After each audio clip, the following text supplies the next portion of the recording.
ನಾವಿಲ್ಲೊಂದು challenge ನ ಮಾಡ್ತಾ ಇದೀವಿ. ನಾವ್ ಇಲ್ಲಿ ಏನ್ ಬರ್ದಿದ್ವಿ ಅದನ್ನೇ ಗೆಸ್ ಮಾಡ್ಬೇಕು.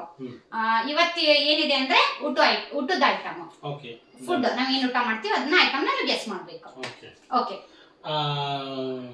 ನೀನ್ ಬರ್ದಿರೋ ಐಟಮ್ ಡೈಲಿ ಮನೇಲಿ ಯೂಸ್ ಮಾಡೋದಾ? ಡೈಲಿ ಯೂಸ್ ಮಾಡ್ತೀವಿ ನಾವು. ರೈಸ್ ಇರ್ಬೋದಾ? ನೀವು ಬರ್ದಿರೋ ಐಟಮ್ ಅಲ್ಲಿ ಡೈಲಿ ಯೂಸ್ ಮಾಡ್ತೀವ ನಾವು? ಡೈಲಿ ಮಾಡಲ್ಲ, ಅವಾಗ ಮಾಡ್ತೀವಿ. ಅಂದ್ರೆ ಯಾವಾಗಾದ್ರೂ ಹಬ್ಬ ಏನಾದ್ರೂ ಇದ್ದಾಗ ಮಾಡ್ತೀವ? ಹಂಗಂತಲ್ಲ, ಒಕೇಶನಲಿ ಯಾವಾಗಾದ್ರೂ ಒಂದೊಂದ್ಸರಿ.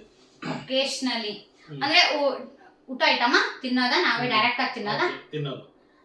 ಇಡ್ಲಿ ಇಲ್ಲ. ದೋಸೆ ಇಲ್ಲ. ನೀನ್ ಬರ್ದಿರೋದು ಐಟಮ್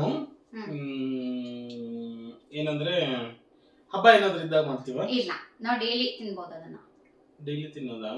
ರೈಸ್ ಅಲ್ಲ. ರೊಟ್ಟಿ ಅಲ್ಲ. ಚಪಾತಿ ಅಲ್ಲ. ಇದರಲ್ಲಿ ಮೀನ್ಸ್ ಏನಾದ್ರೂ ಸ್ವೀಟಾ ಸ್ಪೈಸಿನಾ? ಸ್ವೀಟ್ ಅಲ್ಲ, ಅದು ಸ್ಪೈಸಿನಾ? ಅಂದ್ರೆ ಇದೇನಾದ್ರೂ ನಾವು ಚಪಾತಿ ಜೊತೆ ಹಚ್ಕೊಂಡು ತಿಂತೀವ? ಇಲ್ಲ. ಡೈರೆಕ್ಟ್ ಅದನ್ನೇ ತಿಂತೀವ? ಅಂದ್ರೆ ರೈಸ್? ಇಲ್ಲ. ಪಲಾವ್. ನೀನ್ ಬರ್ದಿರೋ ಐಟಮ್ ಸ್ವೀಟ್ ಆಗಿರುತ್ತಾ? ಇಲ್ಲ, ಖಾರನ? Liquid type?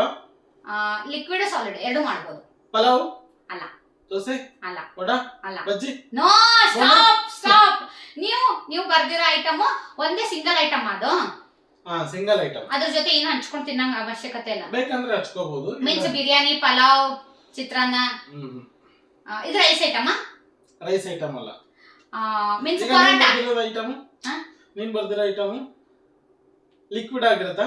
Liquid and dry ಎರಡು ಯೂಸ್ ಮಾಡಬಹುದು ಅಂತ. Liquid and dry. ಅದ್ರ ಜೊತೆ ಏನಾದ್ರೂ ಹಚ್ಕೊಂಡು ತಿನ್ಬೋದಾ? ಎಸ್.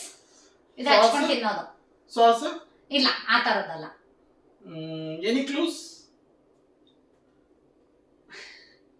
ನಿಮ್ದೇಳಿ ಪರೋಟ ಅಲ್ಲ.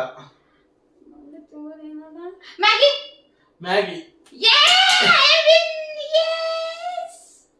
ತಗೊಂಡು ಮುಂದಕ್ಕೆ ತೋರ್ಸೋದು ಹಂಗೆ. ನಾನು ಬರ್ತಿರೋದು